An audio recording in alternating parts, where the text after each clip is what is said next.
नमस्कार, स्वागत है आपका हॉर्नबिल टीवी में और मैं हूं आपके साथ शिखा सकलानी। बुलेटिन की शुरुआत करते हैं खबरों के साथ। मुख्यमंत्री पुष्कर सिंह धामी ने मुख्यमंत्री कैंप कार्यालय स्थित मुख्य सेवक सदन में प्रदेश भर से आए नागरिकों की समस्याएं सुनी। इस दौरान उन्होंने आमजन से सीधे संवाद कर उनकी समस्याओं को गंभीरता से लिया और कई मामले का मौके पर ही समाधान किया। सीएम ने सड़क, पेयजल, स्वास्थ्य समेत अन्य विषयों से संबंधित कई मामलों पर त्वरित कार्रवाई करने के अधिकारियों को निर्देश दिए।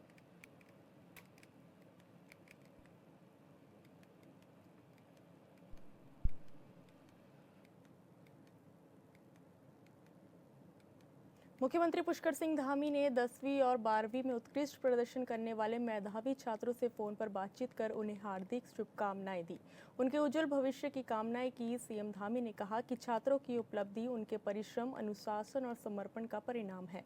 उन्होंने अभिभावकों और शिक्षकों के योगदान की भी सराहना करते हुए कहा कि उनके मार्गदर्शन से ही छात्र छात्राएं इस प्रकार की सफलता प्राप्त कर पाते हैं। उन्होंने कहा कि राज्य सरकार शिक्षा की गुणवत्ता में निरंतर सुधार के लिए प्रतिबद्ध है और मेधावी विद्यार्थियों को हर संभव सहयोग प्रदान किया जाएगा। आपकी मेहनत का नतीजा है, ये अच्छा परिणाम आया है।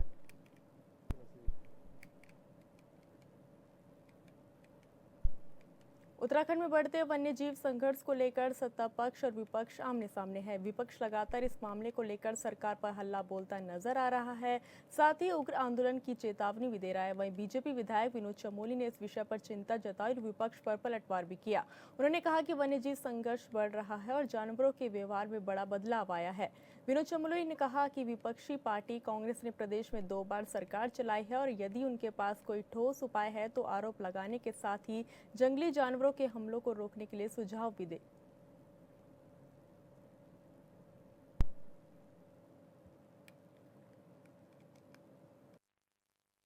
वो भी पशुपालन विभाग का ही था। मैंने वो भी ये बात कही है कि वन्य जीव संघर्ष बढ़ रहा है और वन्य जीवों का जो सामान्यतः जो व्यवहार है उसमें बड़ा परिवर्तन आ रहा है।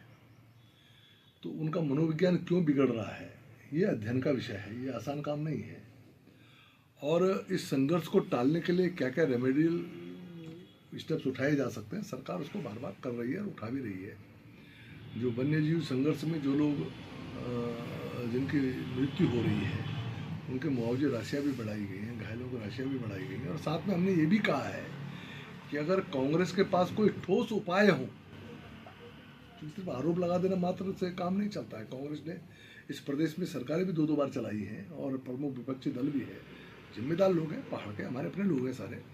तो उनके पास अगर कोई पुख्ता कोई उसका इंतजाम हो सकता हो, कोई ऐसा कोई उनके पास कोई उसकी रेमेडी हो, तो सरकार के सामने सुझाव लाए ना। क्या दिक्कत है, हम सदन में बैठते हैं, सदन में भी उनके लोग बोलते हैं। वह आरोप लगाने के साथ साथ ये भी तो पता है हमें ये किया जाना है, कोई ब्लूप्रिंट तो रखे हम उस पर काम करें। क्या दिक्कत है, हम उस पर काम करने में क्या दिक्कत है। लेकिन मैं बार बार ये बात कहता हूँ, सिर्फ आरोप लगाने के लिए आरोप लगाना और इस संघर्ष में, वन्यजीव संघर्ष में हमारे लोगों की मृत्यु हो रही है, हमारी जनहानि हो रही है, उसमें राजनीतिक अवसर ढूंढना ये उचित नहीं है। बीजेपी के प्रदेश महामंत्री दीप्ति रावत भारद्वाज ने महिला आरक्षण को लेकर कांग्रेस और वरिष्ठ नेता हरीश रावत पर पलटवार किया। उन्होंने कहा कि हरीश रावत जैसे वरिष्ठ नेता को महिलाओं के मुद्दे पर भ्रम फैलाने या गलत बयान देने की जरूरत नहीं है। कांग्रेस बार बार 2010 में महिला आरक्षण बिल लाने की बात करती है, लेकिन ये भी बताना चाहिए कि जब यूपीए सरकार के दौरान राज्यसभा में बिल पास हुआ तो उसे लोकसभा में क्यों नहीं लाया गया।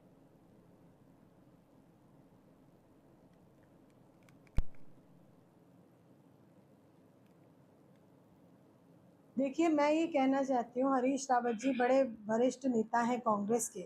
उनको कम से कम महिलाओं को झूठ बोलने की आवश्यकता उनको नहीं है।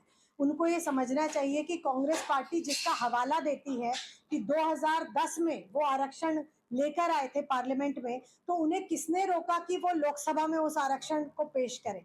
राज्यसभा में जब वो बिल पास हुआ था उनकी सरकार के दौरान, यूपीए की सरकार के दौरान, तो फिर लोकसभा में पेश क्यों नहीं किया गया।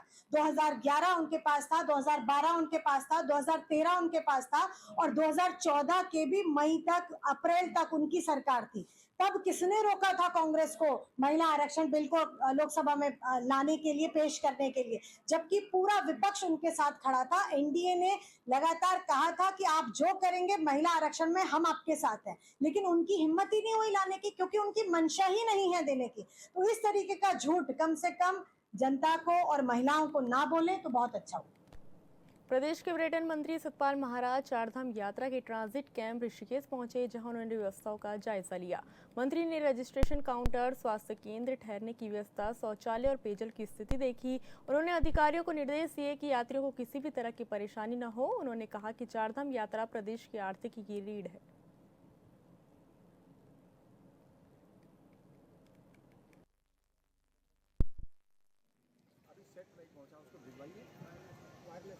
आज मैं ट्रांजिट कैंप में आया हुआ हूं और यहां मैंने सारी इंतज़ाम को देखा है और मुझे बड़ी प्रसन्नता हो रही है कि इस समय दर्शनार्थियों की संख्या जो है यमुनोत्री में 31,890, गंगोत्री में 32,303, केदारनाथ में 93,622, बद्रीनाथ में 24,777 और इस प्रकार से चार धाम के अंदर 1,82,592 लोगों ने जो है दर्शन किए हैं।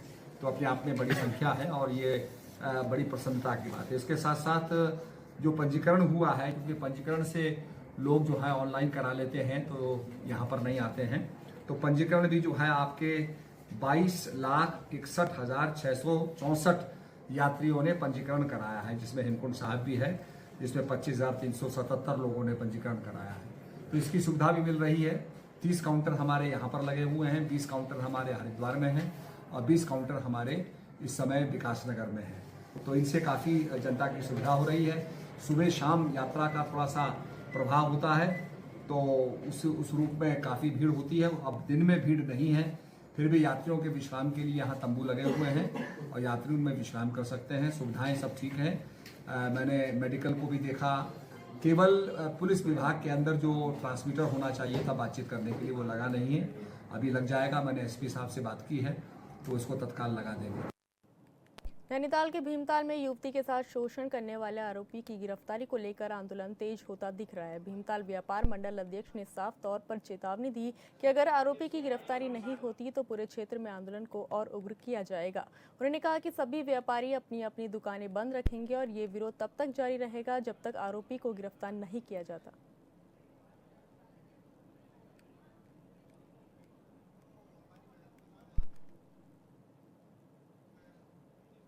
एक यहाँ पे आरोपी मोहम्मद यूनुस के द्वारा भीमताल में एक बहुत भय का वातावरण बनाया गया है। हमारे कई हिंदू युवतियों के संग जिस प्रकार मानसिक शोषण, आर्थिक शोषण और उनका वो किया गया है, उस प्रकार तो यहाँ पर हमने कई बार पुलिस को ये सूचना दी थी और उसके बाद कई बार हम पुलिस के संपर्क में आए, हमने पुलिस को कई बार समय दे दिया है, परंतु अभी तक उस व्यक्ति को गिरफ्तार नहीं किया, जिससे यहाँ पर शहर में भारी आक्रोश है।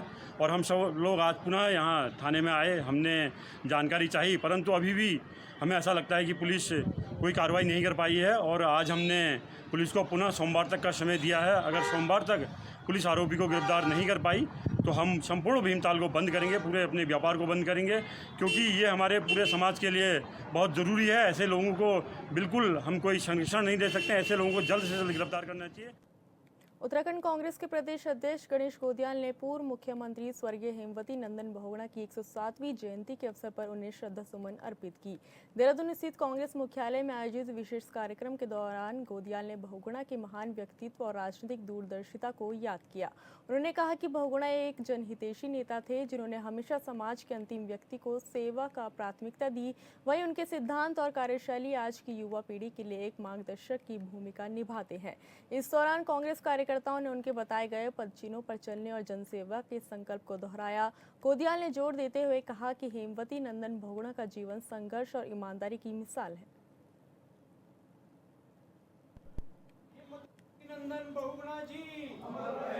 आज स्वर्गीय हेमवती नंदन बहुगुणा जी को हम सब लोगों ने याद किया। वो पहाड़ के वास्तविक रूप में सपूत थे।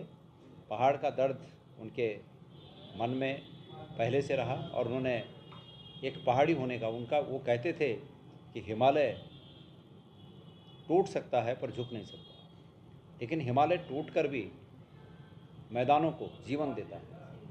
मैदान में उपजाऊ ज़मीनें वो हिमालय टूट कर पैदा करता है। तो इसलिए उनका ये विचार बहुत बृहत और बहुत बड़ा विचार था और वो हिमालय के समान ही बिल्कुल मजबूत इच्छा शक्ति रखने वाली शख्सियत थे। हम सब आज इस मौके पर उन्हें श्रद्धा सुमन अर्पित करते हैं। उत्तराखंड की राजधानी देहरादून में गहराते बिजली संकट को लेकर कांग्रेस ने सरकार के खिलाफ मोर्चा खोल दिया है। कांग्रेस के प्रदेश अध्यक्ष गणेश कोदियाल ने बिजली कटौती के मुद्दे पर धामी सरकार पर तीखा प्रहार किया। कोदियाल ने कहा कि राजधानी देहरादून का ये हाल है कि सुबह से ही तीन बार बिजली गुल हो रही है।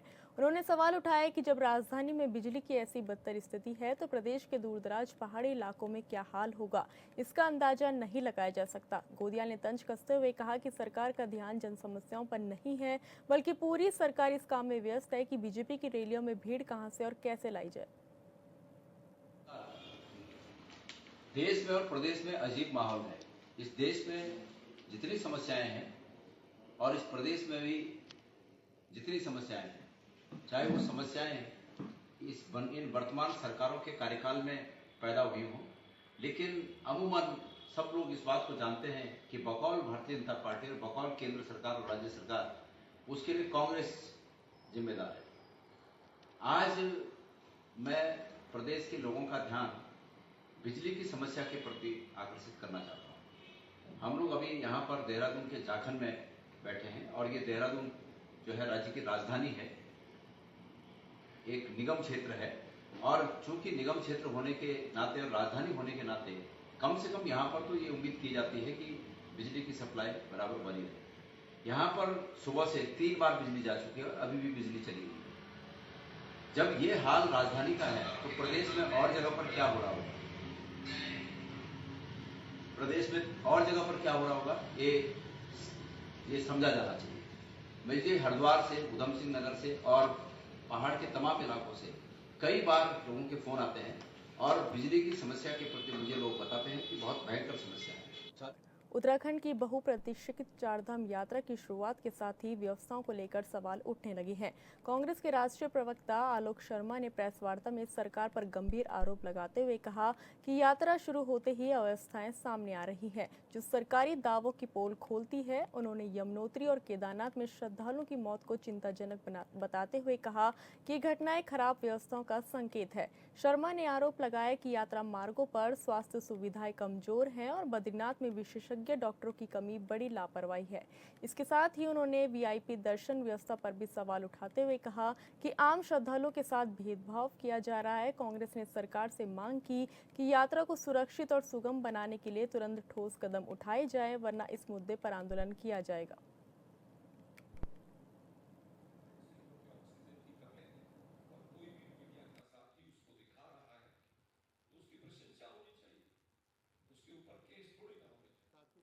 बीजेपी के आधे सांसद अगले दिन कांग्रेस ज्वाइन ना कर दें तो मुझे बता दीजिएगा। डर बहुत बड़ी चीज़ है और लालच, नोटबंदी का शायद पैसा इसी काम में इस्तेमाल होता होगा जो बचा था। डर और लालच की वजह से जो काम हो रहा है वो देश के लोकतंत्र के लिए खतरा है। दूसरी तरफ मैं केजरीवाल जी को भी क्लीन चिट नहीं देना चाहूँगा। केजरीवाल जी ने जिस तरह के सांसदों का चयन किया, कौन वो व्यापारी थे, कोई लवली यूनिवर्सिटी वाला था, कोई ट्राइडेंट वाला था, वो आम किसी भी रूप से आम जनता नहीं थे। पूरी तरह से विशेष लोगों को विशेष रास्ते से विशेष स्थान पर पहुंचाया गया था। दोनों जिम्मेदार हैं, बीजेपी भी और आम आदमी पार्टी भी, और नुकसान है तो भारतीय लोकतंत्र का।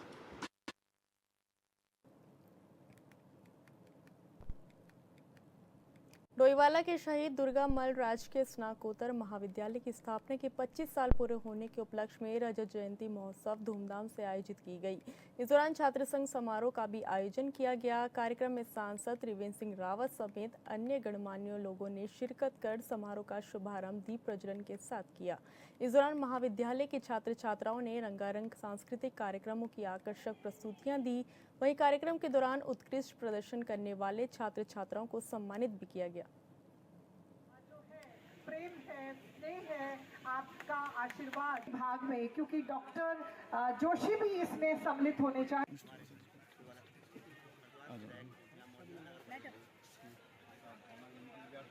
फर्स्ट सत्संग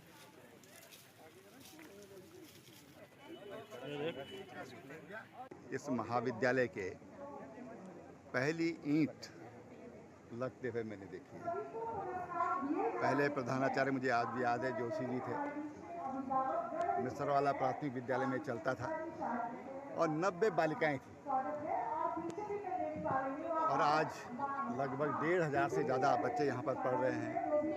बीएससी हो गया है, पीजी क्लासेस चल रही हैं और पीजी साइंस कॉमर्स की ओर ये महाविद्यालय बढ़ रहा है। डोईवाला महाविद्यालय के नाम से स्थापित हुआ था और अमर शहीद दुर्गामल जी के नाम से आज ये स्नातकोत्तर महाविद्यालय संचालित हो रहा है, जिन्होंने देश के लिए अपने प्राणों की आहुति दी। इस अवसर पर मैं स्वर्गीय नित्यानंद स्वामी जी, जो अंतरिम सरकार में पहले मुख्यमंत्री थे, जिनकी घोषणा के अंतर ये महाविद्यालय स्थापित हुआ, उनको भी मैं निश्चित रूप से याद करना चाहूँगा। देखिए, बहुत ही सबसे पहले तो हर्ष का विषय है कि इस वर्ष हमारे जो महाविद्यालय शहीद दुर्गामल डोईवाला में जो है उसके जो है 25 वर्ष पूरे हो गए हैं और मेरा सौभाग्य रहा है कि इस विषय के उपलक्ष्य में जो है मैं यहाँ पे छात्र संघ अध्यक्ष हूँ। तो हम ये 2 दिवसीय कार्यक्रम हमने किया था। एक दिन हमारे महाविद्यालय का वार्षिक उत्सव था और आज जो है हमारा छात्र संघ समारोह है और इस छात्र संघ समारोह में हमारे यहाँ सभी बहुत खुशी से मना रहे हैं। हमारे विधायक जी, माननीय विधायक जी, माननीय सांसद जी और कर्नल कोटियाल जी और भी कई सारे अतिथि जो हैं उनके साथ हम यहाँ पर सम्मिलित हुए हैं, हमारे साथ सम्मिलित हुए हैं और सभी छात्र छात्राएँ बहुत उत्साहित हैं इस कार्यक्रम को लेकर। उत्तराखंड के जंगलों में बेशकीमती लकड़ी की तस्करी के खिलाफ वन विभाग को बड़ी सफलता मिली है। चक्राता वन प्रभाग के कोटी कनासर रेंज में देवदार के पेड़ों की अवैध कटान कर रहे गिरोह का भंडाफोड़ किया गया। दरअसल वन विभाग की टीम नियमित गश्त पर थी, तभी उन्हें जंगल में अवैध कटान की सूचना मिली। सूचना के आधार पर टीम ने मौके पर घेराबंदी की और कार्रवाई करते हुए 4 वन तस्करों को गिरफ्तार किया। हालांकि इस गिरोह का मुख्य आरोपी मौके से फरार होने में कामयाब रहा। वन विभाग ने मौके से प्रतिबंधित देवदार के 8 स्लीपर और कटान में इस्तेमाल किए जा रहे आरे भी बरामद की। फिलहाल फरार आरोपी की तलाश में लगातार दबिश दी जा रही है और पूरे मामले की गहन जांच जारी है।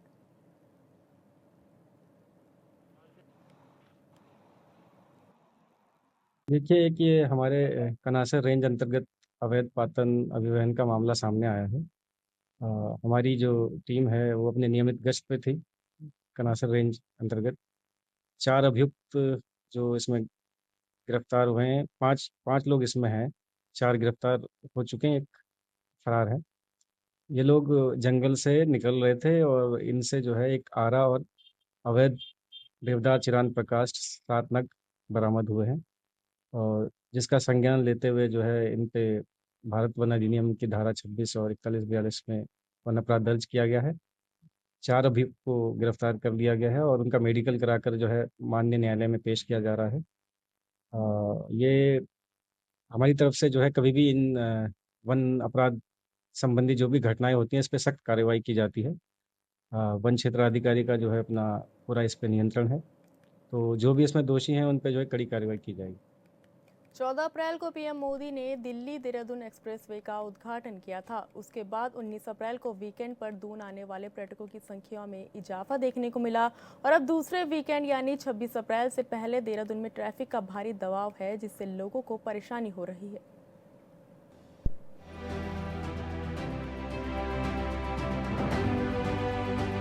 पहले से ट्रैफिक का दबाव झेल रहे देहरादून के लिए दिल्ली देहरादून एक्सप्रेसवे खुलने के बाद जाम से निजात पाना मुश्किल हो गया है।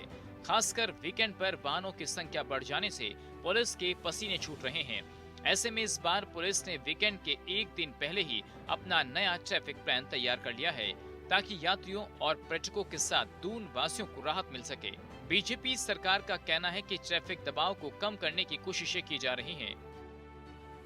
देखिए, निश्चित तौर पर क्योंकि इस वक्त हमारा गर्मी का सीजन शुरू हो चुका है, अन्य प्रदेशों से यहाँ पर पर्यटक भी पहुँचता है, हर साल पहुँचता है और हमारी यात्रा भी शुरू हो चुकी है, तो श्रद्धालु भी हमारे पहुँच रहे हैं। तो जाहिर सी बात है कि उत्तराखंड में कहीं ना कहीं हमारे जो दर्शनार्थी हैं, जो दर्शन करने जाते हैं, जो श्रद्धालु हैं वो भी यहाँ पर हैं और जो पर्यटक हैं जो यहाँ घूमने के पर्पज से आते हैं वो भी यहाँ पर हैं। तो लगभग हमारा जो विभाग है वो हर तरीके की सुविधा उनको देने का काम कर रहा है और स्थानीय जो नागरिक है उनको भी किसी प्रकार की परेशानी ना हो। पुलिस ने अचानक बड़ी वाहनों की संख्या को देखते हुए ANPR कैमरों की मदद लेना शुरू कर दिया है, जिससे अनुमान लगाया जा सके कि आखिर वीकेंड पर कितने वाहन दूसरे राज्यों से दून पहुंच रहे हैं। करीब 12,000 करोड़ की लागत से दून दिल्ली एक्सप्रेसवे की शुरुआत गत 14 अप्रैल से हुई है और शहर के हर इलाके में जाम देखने को मिला। पुलिस की चिंता बढ़ रही है कि यात्री व पर्यटन सीजन में कहीं इस वीकेंड पर दून से लेकर मसूरी तक यात्रियों को जाम से जूझना न पड़े। हाँ, ये हम मान सकते हैं कि थोड़ा बहुत जाम कहीं ना कहीं लगता है जब हमारे स्कूल की छुट्टी होती है या कभी यात्रा का या पर्यटकों का, जैसे शनिवार और इतवार को कहीं ना कहीं क्राउड थोड़ा सा बढ़ता है, तो इसकी वजह से जाम की स्थिति होती है जो मसूरी जाने वाले रूट पर।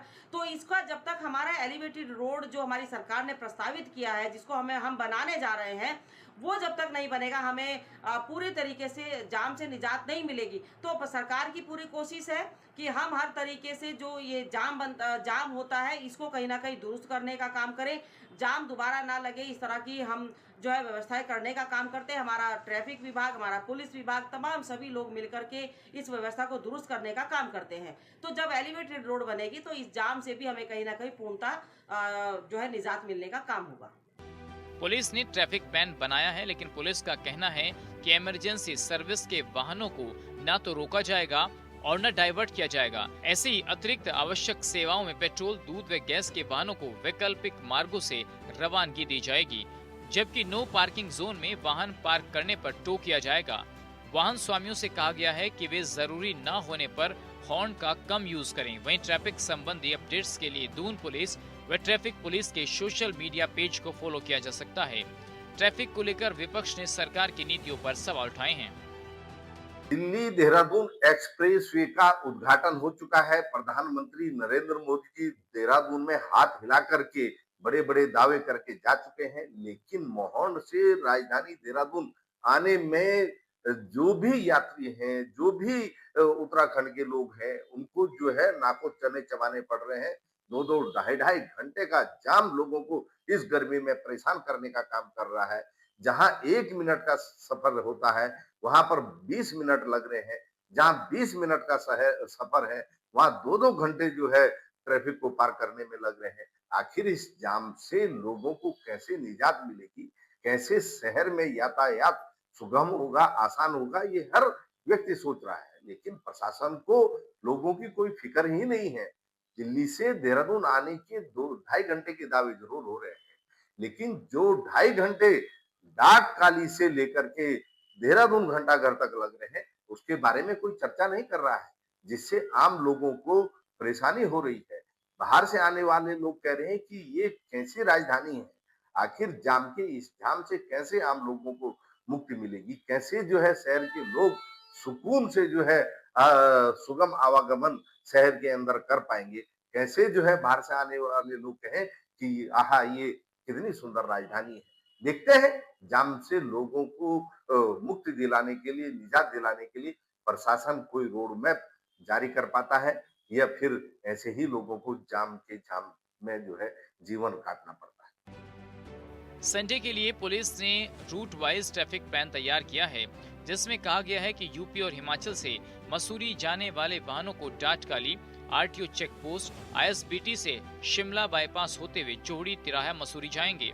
ट्रांसपोर्ट नगर तिराहे से सेंट जूड चौक, कमला पैलेस होते हुए बाजीपुर गांव और हाथी पांव मसूरी, डाटकाली से चक्राता के लिए RTO check post, GMS road होते हुए लांघा रोड चक्राता, प्रेमनगर से बल्लूपुर चौक, कोलागढ़ सप्लाई डिपो से किमाड़ी होते हुए जीरो बैंड से मसूरी भेजा जाएगा।